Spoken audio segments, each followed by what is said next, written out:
সর সর সর গপ গপ গপ তোর তাড়াতাড়ি প্যান্টটা পর তাড়াতাড়ি প্যান্টটা। ধন্যবাদ। ঘূর্ণিঝড় রেমালের প্রভাবে বরগুনাতে গতকালকে সন্ধ্যার পর থেকে যে আঘাত হানতে শুরু করে এবং এর ফলে অদ্যাবধি আমাদের এই জেলার ওয়ালটন এয়ার কন্ডিশনার এক্সচেঞ্জ অফারে স্প্লিট এসিতে 23,000 টাকা পর্যন্ত নিশ্চিত ছাড়। বিভিন্ন গ্রাম আর কি পানিতে প্লাবিত হয়েছে এবং বসত বাড়ি বিশেষ করে কাঁচা ঘর এগুলো প্রায় 3,300 মতো কাঁচা ঘর সম্পূর্ণ বিনষ্ট হয়েছে এবং 13,000 মতো ঘর আংশিক ক্ষতিগ্রস্ত হয়েছে।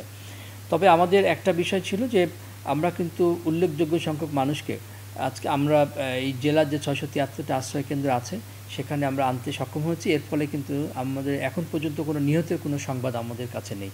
এটা একটা ভালো একটা দিক। তবে আমরা যারা আশ্রয় নিয়েছে তাদের জন্য আমরা এই শুকনো খাবার সহ অন্যান্য খাবারের ব্যবস্থা আমরা করে যাচ্ছি। পাশাপাশি যে বিভিন্ন পয়েন্টে যে পানি উন্নয়ন বোর্ডের বাঁধ আছে সেই বাঁধগুলো কিন্তু কোথাও ভেঙে অথবা কোথাও বাঁধ উঠছে কিন্তু পানি ভিতরে প্রবেশ করার কারণে জেলার প্রায় 3 শতাধিক গ্রাম কিন্তু পানি প্লাবিত হয়েছে, মানুষ পানিবন্দী হয়েছে। এই ক্ষেত্রে আমরা দেখেছি প্রায় 12 কিলোমিটার মতো বেড়িবাঁধ এটা বিভিন্ন পয়েন্টে কিন্তু ক্ষতিগ্রস্ত হয়েছে।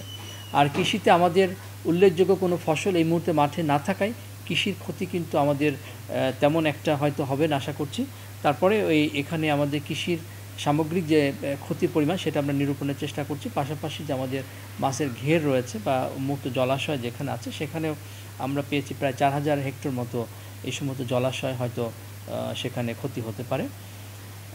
সামগ্রিকভাবে আমরা জেলা প্রশাসনের পক্ষ থেকে আমরা এই রেস্কিউ এবং অপারেশন টিম এটা আমরা প্রস্তুত রেখেছিলাম, তারা কিন্তু কাজ করে যাচ্ছে। তারপরে বিরূপ আবহাওয়ার কারণে কিন্তু সেভাবে তারা করতে পারছে না। তবে আমরা যাদেরকে আশ্রয় কেন্দ্রে এনেছি তাদেরকে আমরা যদি তাদের ম্যানেজমেন্টের দিকে আমরা এখন বেশি জোর দিচ্ছি। পাশাপাশি যে প্রাথমিক ক্ষয়ক্ষতির তথ্য আমরা সংগ্রহ করতে শুরু করেছি।